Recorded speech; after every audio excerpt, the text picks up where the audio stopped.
रवि प्रदोष है। कहते हैं रविवार का यदि प्रदोष पर्व पड़े ना, और शिव जी को 3 चीजें रवि प्रदोष के दिन दी जाती हैं। पहले नंबर पर 1 लोटा जल, दूसरे नंबर पर प्रदोष काल में दीपदान, और तीसरे नंबर पर भगवान शंकर के नाम का उच्चारण। पंचाक्षर मंत्र या षडाक्षर मंत्र या श्री शिवाय नमस्ते। जब कोई कह दे कि तुम्हारी जिंदगी में दुख ही दुख है,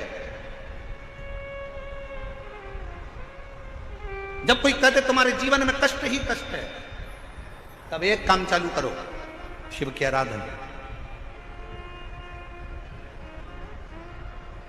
तब एक काम चालू करो, भगवान शंकर की आराधना। 3 चीजें अपना लो। पहले नंबर पर शिव जी के मंदिर में 1 लोटा जल चढ़ाना। दूसरे नंबर पर अगर प्रदोष के दिन मंदिर में दिया लगा सकते हो तो ठीक है, नहीं तो एक कनेर का फूल पीला वाला, देखा है आप लोगों ने? जम के बोलो जरा। पीले कलर का कनेर का फूल एक प्रदोष के दिन, प्रदोष काल के समय पर अगर दीप लगा सको तो ठीक है, नहीं तो एक कनेर का फूल पीले कलर का, शिव जी के अशोक सुंदरी का स्पर्श। अशोक सुंदरी वाली जगह मालूम है ना आप लोगों को? फिर से आप समझ लें। ये शिवलिंग, जलाधारी, ये चरण, राइट में गणेश जी, लेफ्ट में कार्तिकेय जी, मध्य भाग में जो एक मोटी सी लाइन होती है वो अशोक सुंदरी का स्थान होता है। जहां पर शिवलिंग रखा हुआ है ये पार्वती जी का हस्तकमल। शिवलिंग के ऊपर जो कलश में से एक एक बूंद पानी गिरता है वो शंकर जी की 5 लड़कियां, जया, विषहरा, शामली बारी, दौतली, देव। शिव जी के 6ठे नंबर की लड़की अशोक सुंदरी मध्य भाग में। जब एक कनेर का फूल प्रदोष के दिन, प्रदोष काल में अशोक सुंदरी वाली जगह पर स्पर्श कराकर शिव जी को समर्पित करना। 3 क्रम है, अगर बन सके तो करो। पहला 1 लोटा जल चढ़ाना। दूसरे नंबर पर अगर बहुत ज्यादा तकलीफ की जिंदगी चल रही हो, बहुत कष्टमय जीवन चल रहा हो, और सब ने कह दिया कि तुम्हारी किस्मत में तो धक्के ही लिखे हैं, केवल आप धक्के ही खाओगे, तो 1 कनेर का पुष्प प्रदोष के दिन, प्रदोष काल में अशोक सुंदरी का स्पर्श कराकर शिवलिंग पर चढ़ाओ। और बन सके प्रत्येक महीने शिवरात्रि आती है, जैसे कल शिवरात्रि है ऐसे हर महीने शिवरात्रि आती है। शिवरात्रि के दिन 1 अक्षत, मात्र 1 अक्षत, केवल 1 चावल का दाना, 1 दुर्वा के साथ शिव जी को समर्पित करना प्रारंभ करो। जिंदगी की कैसी भी तकलीफ होगी, मेरा शंकर भगवान उस तकलीफ को मिटाएगा।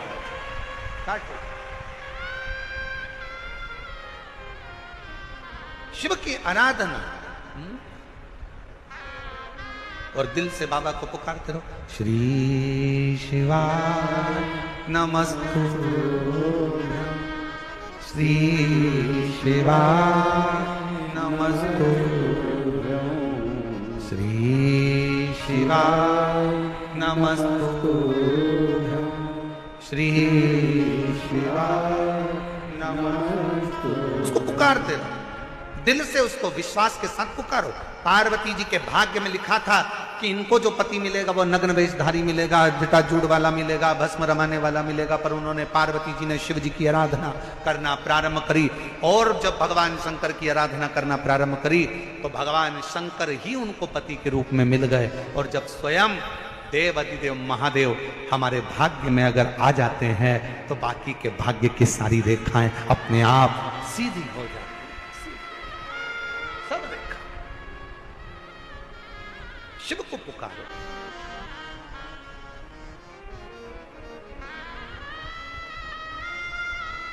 भगवान शंकर को पुकारने का प्रयास करो। महाराज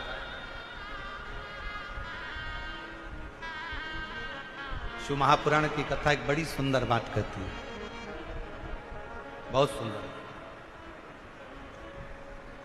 जिसके दिन खराब चल रहे हो ना, तुम्हें मालूम है कि तुम्हारा रिश्तेदार के दिन खराब चल रहे हैं, उसकी तकलीफ की जिंदगी चल रही है, उसको कष्ट है। हम जानते हैं कि दिल्ली वालों को इतना समय नहीं है, मुंबई वालों को इतना समय नहीं है, बड़े बड़े शहर वासियों को इतना समय नहीं है, पर शिव महापुराण की आज की बात को लेकर जाना। जिसके दिन खराब चल रहे हो, तुम्हारे रिश्तेदार, तुम्हारा कुटुंबी, मोहल्ले में किसी के दिन अगर बेकार चल रहे हो, बहुत कष्ट के दिन चल रहे हो, तो उससे कम से कम एक दिन में 2 बार जरूर मिला करो। क्यों? उसके दिन भले खराब चल रहे हैं, पर एक ना एक दिन मेरा बाबा उसका हाथ पकड़कर उसको उन्नति की सीढ़ी पर जरूर चढ़ा। अगर किसी के दिन खराब चल रहे हैं तो उससे 2 बार मिलो। अगर किसी का स्वास्थ्य खराब चल रहा है तो उससे 3 बार मिलो। चिंता मत करना, छोटी सी बीमारी है, ठीक हो जाओगे। चिंता मत करना, ऐसी बीमारियां तो आती रहती है, टेंशन मत लो। किडनी खराब हुई है, लीवर बेकार हुआ है, शुगर हो गई है, थायराइड हो गया, कैंसर हो गया, क्यों चिंता करते हो? 3 बार मिलो। किसी के दिन खराब चल रहे हैं तो 2 बार मिलो, किसी का स्वास्थ्य खराब है तो 3 बार मिलो। और घर में अगर बुजुर्ग माँ बाप हैं और उनके प्राण छूटने का समय है, तो शिव पुराण की कथा कहती है उनकी सेवा में 24 घंटे लग जाओ। 24 अपने बुजुर्ग माँ बाप की सेवा में, अपने बुजुर्ग माता पिता की सेवा में हर घड़ी लगे, हर पल लगे, हर घड़ी करो सेवा। जैसे प्रदोष के दिन, प्रदोष काल में जलाया गया दीप, प्रज्वलित करा गया दीप 5 स्थान पर फल देता है। कितने स्थान पर फल देता है? 5 स्थान पर। आप में से कितने लोग हैं जो प्रदोष के दिन दीप लगाने मंदिर जाते हैं या शंकर जी के मंदिर पहुंचते हैं? बहुत बहुत प्रणाम आपको, साधुता जानना चाहिए। अपना प्रदोष के दिन, प्रदोष काल में लगाया गया दीपक 5 स्थान पर फल देता है। पहला स्थान, अगर हमको या हमारे परिवार में किसी को काल सर्प दोष है, तो हमारा प्रदोष का लगाया गया दीपक कहीं पूजन मत कराओ, वो दीप जलाने से ही काल सर्प दोष समाप्त होता चले जाता है। दूसरा स्थान, पितृदोष। अगर किसी ने कह दिया कि तेरे घर में पितृदोष है, तेरे घर में, कई लोग बता देते हैं कि तुम्हारे घर में, कई माताएं पूछती हैं मेरे घर में बेटा नहीं, मेरे घर में 3 बेटी हो गई, 4 बेटी हो गई, 5 बेटी हो गई, बेटा नहीं है, बेटा नहीं, तो किसी ने कह दिया पितृदोष है। अब तुम शंकर जी की पूजन कर रहे हो, शंकर जी पे जल चढ़ा रहे हो, शिव की स्तुति कर रहे हो, तो किसी किसी की यहाँ 3 बेटियों के बाद, 4 बेटियों के बाद, एक माता ने तो लिखा है कि उसके यहाँ 2008 में उसके घर में लड़की ने जन्म लिया था, या 2008 में उसके घर में बच्चे ने जन्म लिया था, लड़की। उसके बाद फिर लड़की ने जन्म लिया, और उसके बाद उसके घर में कोई पुत्र का योग नहीं बना। तब उसने प्रदोष के समय पर शाम को दिया लगाना प्रारंभ करा, और 2008 में बच्ची जन्मी थी, और अब 2024 में उसके घर में लड़के ने जन्म लिया। 2024 में उसके घर में पुत्र ने जन्म लिया, वो बेटी होगी यहाँ पर कहीं ना कहीं, जिसके घर में बेटे। पहले की लड़की हुई, फिर 2 जुड़वा लड़की हुई, जुड़वा लड़की में से एक लड़की शांत हो गई, फिर आखिरी में बच्ची के कारण बस संतान प्राप्ति का योग नहीं बना। आखिरी में उसने फिर पुनः भगवान शंकर के प्रदोष काल में दीप जलाना प्रारंभ कर। कहीं बैठी हो तो हाथ हिला सकती हैं, अगर कहीं बैठी हो। कितना कितना विचित्र कर्म है, जरा विचार करिएगा कि प्रदोष काल का लगाया गया दीपक, प्रदोष काल, प्रदोष के दिन, प्रदोष काल का जो दीपदान होता है वो सरल नहीं होता, वो सहज नहीं होता। 5 स्थान की पूर्ति करता है। पहला, जम के बोलो, पहला स्थान किस चीज के लिए?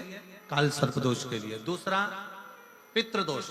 कैसा भी तुम्हें कोई पितृदोष बता दे, कितना भी तुमसे कोई कह दे कि तेरे घर में पितृ का दोष है, तेरे घर में ये दोष है, अगर आप प्रदोष के दिन, प्रदोष काल में, अर्थात सूर्य अस्त के समय के 2:45 तक का जो समय होता है, 2 घंटे के समय का, उसके अंतर्गत अगर आप प्रदोष काल के समय में भगवान शंकर को दीप लगाने के लिए अगर पहुंचे हो, तो वो आपको फल देगा ही, पितृदोष का निवारण होगा ही, चाहे तुम कुछ करो चाहे मत करो, और पितृ की शांति करा दे।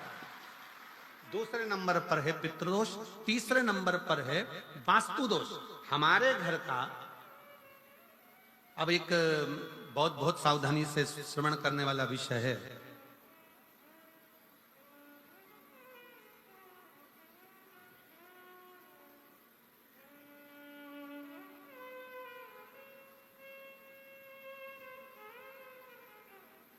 यदि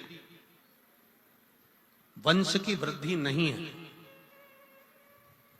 30 वर्ष शादी के हो गए, 40 वर्ष शादी के हो गए और औलाद है ही नहीं, डॉक्टर ने भी हाथ ऊंचे कर दिए, टेस्ट पे भी करवाया, आईवीएफ करवाया, सब कुछ तुमने करवा लिया, तो भी औलाद नहीं है, तब आखिरी में एक काम चालू करो, प्रदोष का दिन दोनों पति पत्नी व्रत चालू कर दो प्रदोष का, और प्रदोष काल में शाम के समय जाकर एक ही दिए में 2 लंबी बाती जानते हो ना, रुई की लंबी कपास की बाती 2, और दोनों बाती एक ही दिए में रखकर पति पत्नी दोनों उसको प्रज्वलित करना प्रारंभ करें, बाबा संतान देकर ही रहेगा, औलाद आएगी ही। दीप की जो बाती में अंतर आ जाता है, एक गोल बाती में और लंबी बाती में अंतर आता है, बहुत अंतर आता है। पितरों के लिए गोल बाती का प्रयोग बहुत कम होता है महाराज, देवी जी के लिए, माता रानी के लिए, जगत जननी के लिए गोल बाती का प्रयोग बहुत कम होता है महाराज, ध्यान रखिएगा। एक पितर के लिए, एक जगत जननी जगदम्बा दुर्गा भवानी के लिए गोल बाती का प्रयोग कम होता है, लंबी बाती का प्रयोग ज्यादा होता है। क्यों? क्योंकि हमारे घर के कुल देवी और हमारे घर के पितर हमारे वंश की वृद्धि करें, इसलिए लंबी बाती रखी जाती है, जिससे हमारा वंश बहुत लंबा चले, बहुत उन्नति की ओर बढ़े, इसलिए लंबी बाती का प्रयोग किया। शिव महापुराण की कथा कहती है 5 जगह पर हमारा जलाया गया एक दीप जो प्रदोष के दिन प्रदोष काल में लगाया जाता है, 5 जगह पर भारी पड़ता है। पहले नंबर पर जम के बोलते जाओ, काल सर्प दोष। दूसरे नंबर पर पितृदोष। तीसरे नंबर पर घर का वास्तु दोष। हमारे घर में कितना भी वास्तु दोष है, कोई ने कह दिया यहाँ बाथरूम नहीं बनना थी, यहाँ पर शौचालय नहीं बनना था, यहाँ सीढ़ी नहीं बनना थी, वो सीढ़ी वहां बनना थी, ये सीढ़ी वहां बनना थी, तुम पूरा घर तोड़वा के देख लो, उसके बाद में जैसा वास्तु वाले हैं वैसा करा कर देख लो, उसके बाद भी तुमको शांति नहीं मिले तो समझ लेना कि तुम्हारे घर में अब वास्तु दोष तो तुमने दिखाकर समाप्त कर लिया, फिर भी वो समाप्त नहीं हो रहा, तो प्रदोष काल का लगाया गया प्रदोष के समय का दिया आखिरी में वास्तु दोष को भी समाप्त कर देता है और उसमें भी फल प्रदान करता है। काल सर्प दोष, पितृदोष, वास्तु दोष। चौथे नंबर पर 1 रुपया कमाया, 1.25 रुपए खर्च हुआ, पैसा आया गया, ये चौथे नंबर का। व्यापार में थोड़े दिन दुकान अच्छी चली, थोड़े दिन बैठ गए, थोड़े दिन काम चला, थोड़े दिन बैठ गए, गाड़ी चली थोड़े दिन फिर बैठ गए, अर्थात हमारी फैक्ट्री थोड़े दिन चली फिर बैठ गए, कहीं ना कहीं तकलीफ, थोड़े दिन खाते थोड़े दिन रोते वाला चल रहा है। तो प्रदोष काल का, प्रदोष के समय का दिया इस दुख को समाप्त कर कर रेगुलर एक जैसी सांझी, एक जैसी लक्ष्मी की वृद्धि करते चले गए, प्रदोष काल का। और 5वें नंबर का प्रदोष काल का दिया, प्रदोष समय का दिया 5वें नंबर पर रोग का निवारण कर, रोग निवारण।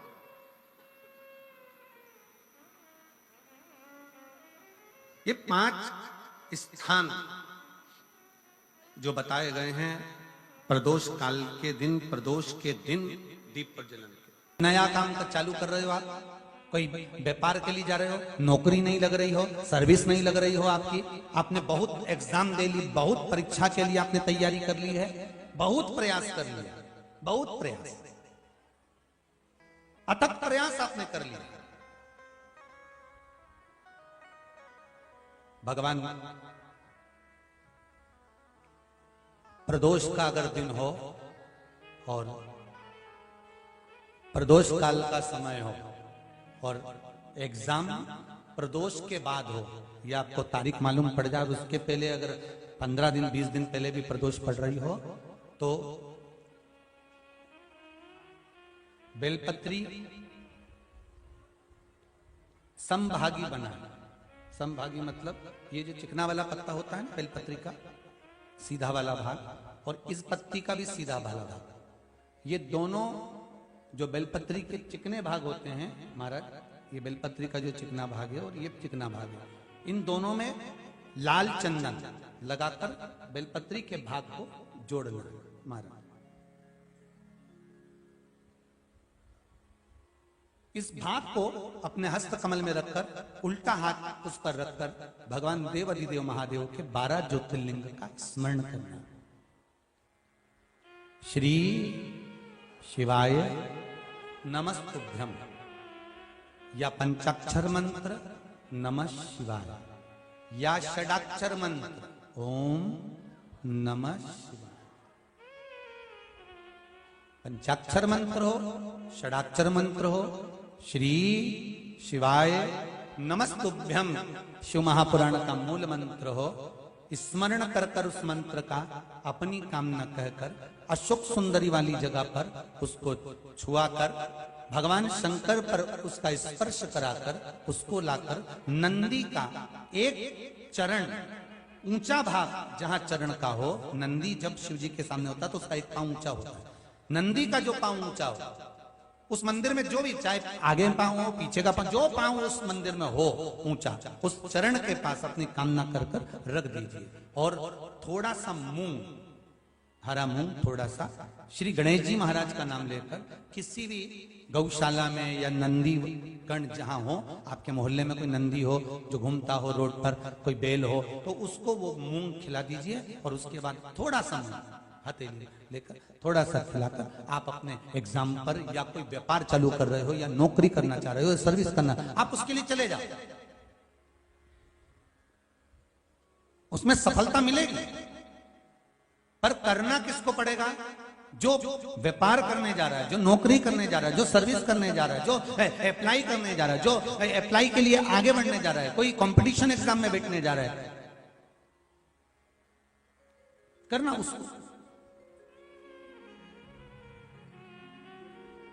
अच्छा, शादी करना है लड़के की, उपाय कर रही अम्मा, उपाय मां कर रही है, शादी करना है बेटी की, उपाय कर रही मां, थोड़ा तो बेटा बेटी का हाथ तो लगवाओ उसमें,